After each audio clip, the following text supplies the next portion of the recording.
Welcome back to Prime Wealth. Today, we have something really exciting lined up for you. That's right, Jordan. If you've ever thought about earning money while you sleep, this episode is for you. Absolutely. We're diving into the world of app development and how it can be a fantastic source of passive income. You know, it might sound a bit daunting at first, but there are so many avenues to explore, even if you're not a tech whiz. Exactly. We'll cover the basics of app development, what you'll need to get started, and some real-life examples of people who've turned their ideas into revenue streams. And let's not forget about the potential challenges. It's important to be realistic about what it takes to succeed in this space. Right. And we'll share some simple strategies to help you navigate those challenges and set yourself up for success. Plus, we'll touch on how to scale your app and maximize your earnings over time. There's a lot to unpack here. So whether you've got a brilliant idea in mind or you're just curious about the possibilities, stick around. Let's jump into the nitty-gritty of app development and discover how it can lead to that financial freedom we all strive for. You know, Alex, when we think about building passive income streams, app development might not be the first thing that comes to mind for people over 40. Absolutely, Jordan. It's often seen as a younger person's game, right? But the reality is, the world has changed so much, and it's becoming more accessible for everyone, including those of us in our 40s and beyond. Right. And I think it's crucial to understand why this matters now more than ever. With retirement timelines shifting and people living longer, we really need to think about how to create financial security in new ways. That's a great point. People are living longer, which means retirement savings need to stretch further. For many, traditional pensions are becoming less common, and relying solely on Social Security isn't enough. So the pressure is on to find alternative income sources. Exactly. And with inflation hitting hard, the cost of living isn't going down anytime soon. Just think about groceries, healthcare, even housing costs. They're all on the rise. Yes, and that can create a lot of anxiety. A lot of folks might feel like they're running out of time to build that financial cushion. It's like a hamster wheel. The more you try to save, the more the numbers seem to slip away. Totally. But here's where app development comes in. It can be a fantastic way to create a passive income stream. Even if you're not a tech whiz, there are so many resources available now that make it easier. Right, and what's interesting is that many people already have ideas they might not even think of as business opportunities. For example, let's say someone has a hobby or skill. They could create an app that offers tips, tutorials, or a community around that interest. Yes, I know someone who loves gardening. She started a blog, and then, with a little help, turned it into a simple app that provides gardening tips based on local climates. That's a perfect example. She's not just sharing knowledge. She's creating an asset that can generate income over time. And the cool thing is, once the app is developed, it can run with minimal oversight. And it's not just about gardening. Think about fitness, cooking, budgeting, or even pet care. There's a huge market for niche interests, especially when you can provide value to people looking for guidance. Exactly. Plus, the emotional side of financial security is so important. Many people over 40 are at a stage where they might be facing unexpected life changes, like kids moving out or even caring for aging parents. The last thing you want is to add financial stress to that mix. Right, and having a passive income stream can alleviate some of that pressure. It's like having a safety net. You might feel more empowered to take risks or make changes in your life if you know your finances are stable. Well said. In fact, studies show that financial insecurity can lead to increased stress and anxiety, which affects everything from health to relationships. When you have that passive income, it can really change your outlook. And it's not just about the money, right? It's also about the freedom that comes with it.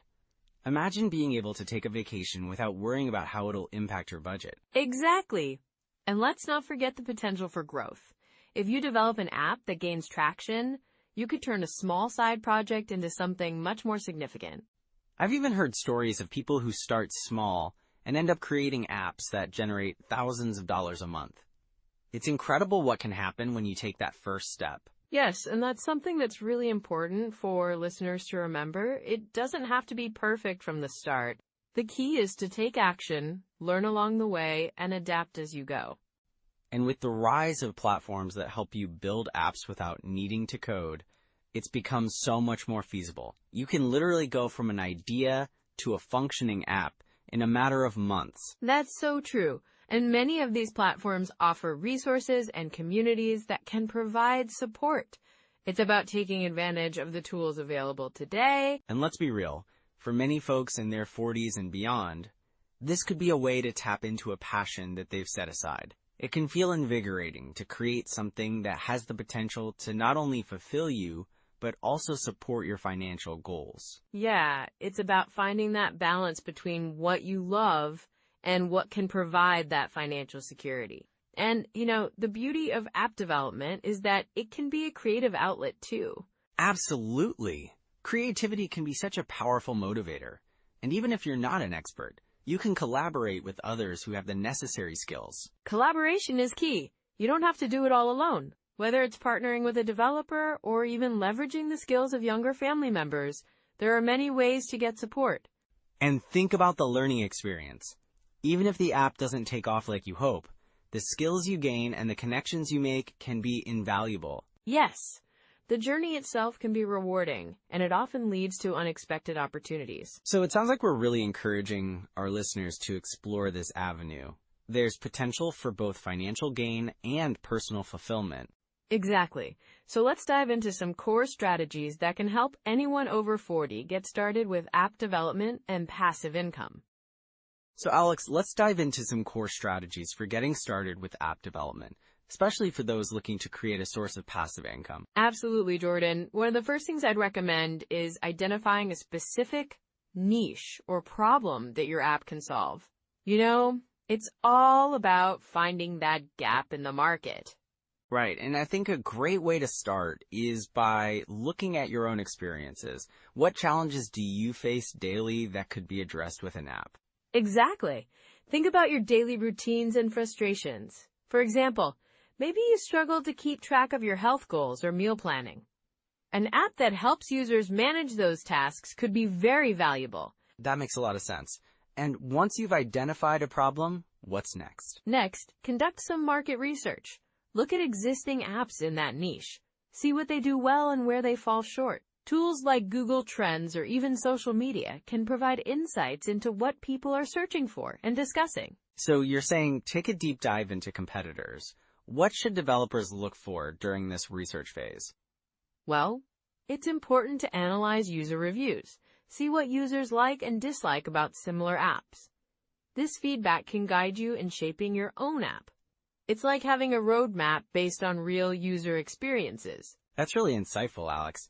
After gathering all that information, how do you transition into the actual development phase? Once you have a clear idea of your app's unique value proposition, it's time to sketch out your app's features. Start with a basic wireframe. You don't need fancy software. Even pen and paper will do. Just visualize how users will navigate your app. So it's all about the user experience, right? Making it intuitive and enjoyable? Exactly. The easier and more engaging the app is to use, the more likely users will stick with it. Then you can move to the development stage itself. If you're not a developer, consider using no-code platforms like Adalo or Bubble. Those are becoming quite popular, aren't they? They really lower the barrier for entry. Absolutely. They allow you to focus on your app's functionality without getting bogged down in coding. But if you do choose to hire a developer, make sure you have a clear contract and a well-defined scope of work. What about the design aspect? How important is that? Design is crucial. A well-designed app not only attracts users, but also retains them. Consider hiring a UI/UX designer or using design platforms like Figma, which can help you create a visually appealing layout. And once the app is built, what's the next step? Do you just launch it and hope for the best? Not quite. Before launching, you should test your app thoroughly. Get feedback from beta users to identify any bugs or usability issues. This is a critical step that many overlook. Right, and I imagine feedback at this stage can save a lot of headaches later on. Definitely. After addressing any issues, you can prepare for the launch. Create a marketing plan that outlines how you'll promote your app. Think about social media, content marketing, and even partnerships with influencers in your niche. That sounds like a lot of groundwork. What are some effective strategies for marketing an app? Well, one effective method is to create valuable content around your app's theme. For instance, if your app is about fitness, consider starting a blog or YouTube channel that shares tips and insights. This not only builds an audience, but also establishes your authority in that space. That's a great idea. So it's about creating a community around your app before and after it launches? Exactly. Engaging with your audience, sharing updates, and asking for their input can foster loyalty. And don't forget about App Store Optimization, or ASO, which is vital for visibility in app stores. Can you break that down a bit? What does ASO entail? Sure. ASO involves optimizing your app's title, keywords, and description to improve its ranking in App Store searches. Think of it as SEO for apps. High-quality screenshots and clear, engaging app descriptions can make a huge difference. Got it. Once the app is launched and starts gaining traction, how do you turn that into passive income?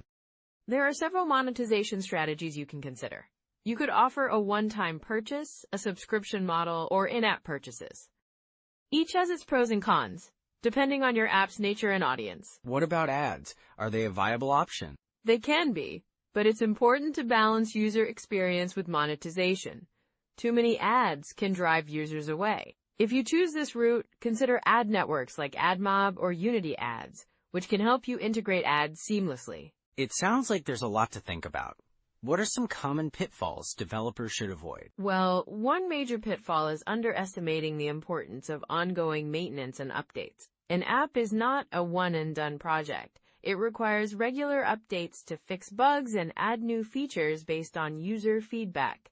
That makes total sense. And what about financial management once the revenue starts rolling in? Good point. Keeping track of your finances is crucial. Use accounting software like QuickBooks or even simpler tools like Wave to manage income and expenses. Set aside a portion of your earnings for taxes, too. So staying organized and proactive is key to long-term success. Absolutely. And remember to reinvest some of your profits back into your app for improvements or marketing. This can help sustain growth and keep your user base engaged. Those are some solid strategies, Alex. I think listeners will find them really actionable. Now, as we transition into discussing common pitfalls. So, Alex, when it comes to app development for passive revenue, I know there are some common pitfalls that people can easily fall into. What do you think is one of the major mistakes folks make right off the bat? Well, one big mistake is underestimating the importance of market research. Jumping into app development without really understanding the target audience can lead to a product that just doesn't resonate. Right, that makes sense. I mean, if you're not sure what your audience wants, how can you create something they'll actually use? Exactly. I've seen clients pour time and money into apps that, sounded great in theory, but didn't solve a real problem for users. Take the example of a client who created a fitness app that focused solely on tracking workouts. It was beautifully designed, but didn't offer anything different or unique compared to existing apps. Oh no, that sounds like a tough lesson to learn. Yeah, and it really highlights the importance of validating your idea before you start building. You can do this through surveys, focus groups, or even just talking to people in your network. So getting feedback before you dive in could save a lot of heartache later on. What about the development process itself? Are there any common missteps there? Definitely. One of the biggest mistakes I see is not having a clear roadmap. A lot of developers jump right into coding without outlining the app's features, functionality, or user journey. This can lead to scope creep. Scope creep? What exactly does that mean? It's when the project starts to expand beyond its original goals. Adding features on the fly because you get excited or because you think something might be cool. But before you know it, you're way off track and your budget and timeline are in jeopardy. That can really derail a project. So how do you keep that in check? A solid plan is key. Use something like Agile methodology to break down the development into manageable chunks. Set clear milestones and stick to them. It helps keep everyone aligned and focused on the end goal. That sounds super helpful. What about the post-launch phase? I imagine that's where a lot of people stumble too. Absolutely. A common pitfall is neglecting user feedback after the app is launched. Many developers think, great, the app is live, and then they move on to the next project. But the truth is, user feedback is crucial for ongoing success. Right. People might have suggestions or issues that could really help improve the app. Exactly. Ignoring that feedback can lead to a decline in user engagement and retention. I had a client who launched a gaming app, and, they got some pretty harsh reviews about bugs and crashes.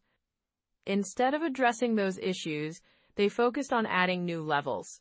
Yikes! How did that turn out for them? Not well. Their user base started to dwindle because people were frustrated with the existing problems. It's essential to have a plan for continuous improvement. So always keep an ear to the ground for what users are saying. What about marketing? Are there common mistakes in that area? Oh, definitely. A huge mistake is thinking that just because you built an app, people will find it. You really need a solid marketing strategy to make noise and attract users. I can see how that would be easy to overlook, especially with all the focus on development. Exactly.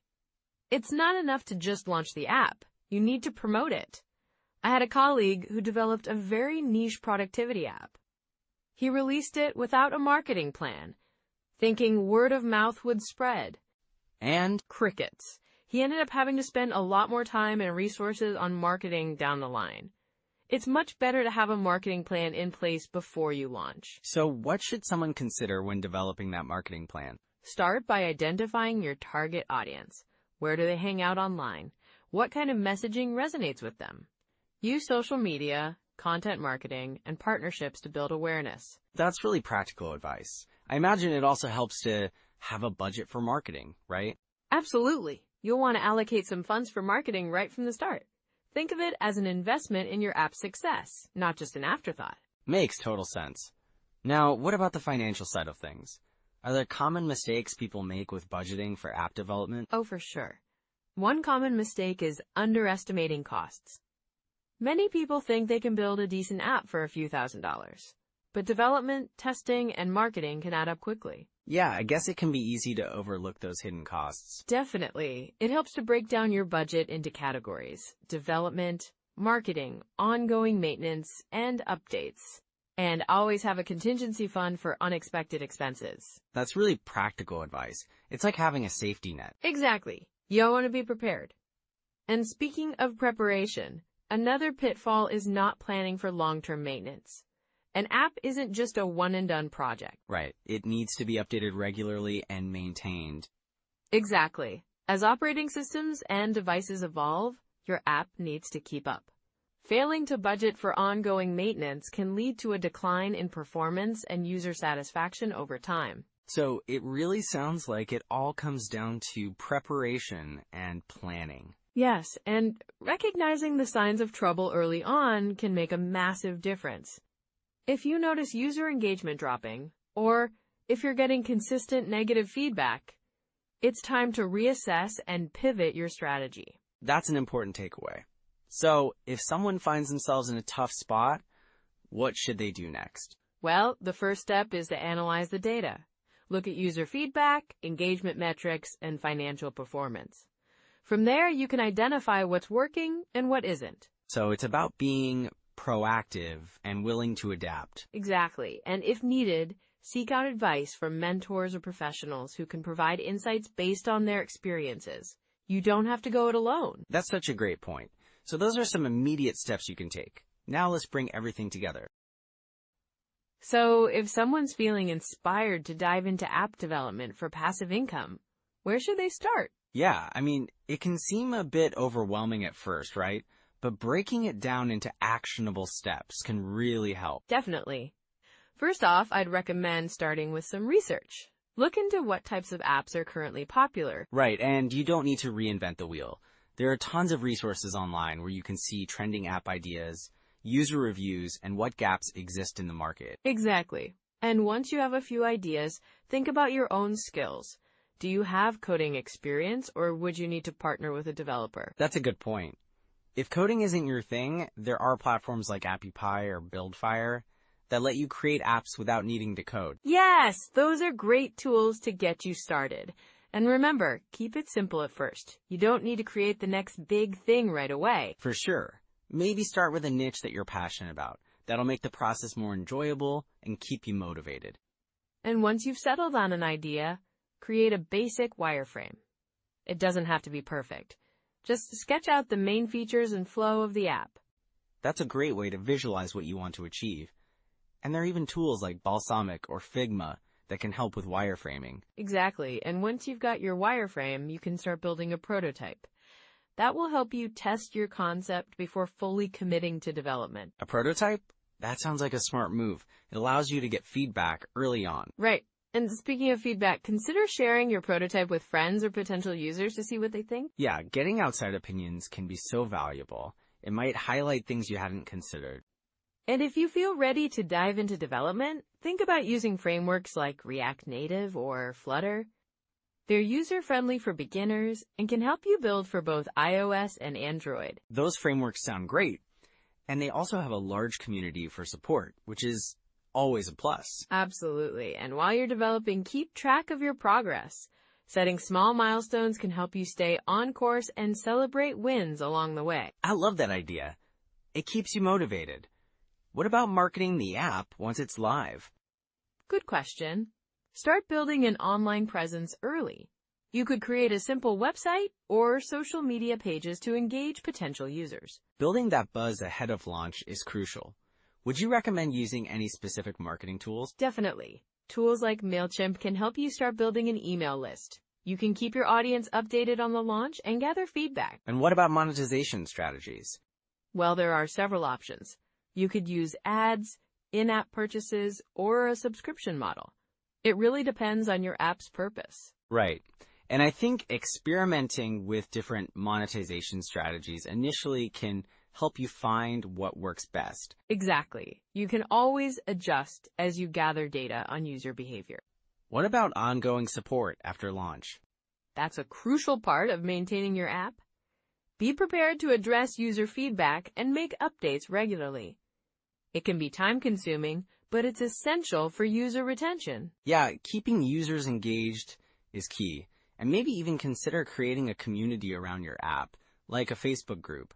Great idea. Building a community adds value and keeps users coming back. So, looking at all this, what habits should someone build as they embark on this journey? I'd say consistency is vital. Set aside regular time for development, even if it's just an hour a few times a week. That sounds manageable. And maybe also dedicate time to learn, like reading books or taking online courses. Absolutely. There are so many resources out there. Books like The Lean Startup or Hooked can provide valuable insights. And don't forget about online platforms like Udemy or Coursera. They offer tons of courses on app development and marketing. Right, and joining relevant online forums or communities can also help. You can learn from others' experiences and share your own. So it sounds like the key is to start small, be persistent, and continuously learn, right? Exactly, and remember that it's a journey. You'll learn and adapt as you go along. And if you hit a snag, don't get discouraged. Every developer has faced challenges. That's the spirit. Just keep pushing forward and you'll find your rhythm. So those are some immediate steps you can take. Now let's bring everything together. So, as we wrap up, let's touch on some key takeaways from our discussion about app development for passive revenue. Yeah, there's really a lot to unpack. First off, it's clear that having a solid idea is crucial. You really want to solve a problem or meet a need that people have. Absolutely, and then there's the importance of understanding your audience. Knowing who your users are can make all the difference, right? Tailoring your app to their preferences really increases your chances of success. And don't forget about the monetization strategies. Whether it's ads, in-app purchases, or subscriptions, you've got options. Each has its own pros and cons, so it's worth considering which fits best with your app concept. Right, and we also discussed the value of starting small. Building a minimum viable product can save you time and money and let you test the waters without going all in right away. Exactly. And, the tech landscape changes quickly, so staying flexible and open to feedback is key. It really allows you to adapt and improve as you go along. Yeah, it's all about learning and evolving. And remember, it's a journey. So if you're over 40 and thinking about diving into app development, don't hesitate to explore this option. Definitely. You have the experience and insights that can really resonate. So as you think about your next steps, remember that building passive income can be a rewarding path to financial freedom. And if you enjoyed this episode, please like, subscribe, and share your thoughts in the comments. We'd love to hear from you, especially if you have experiences to share or questions about app development. And don't forget to share this episode with someone who's over 40 and could benefit from this advice. Next time, we'll dive into stock photography, how you can earn from your camera and turn your passion into profit. Can't wait for that one. Until then, happy investing. Bye for now. Take care.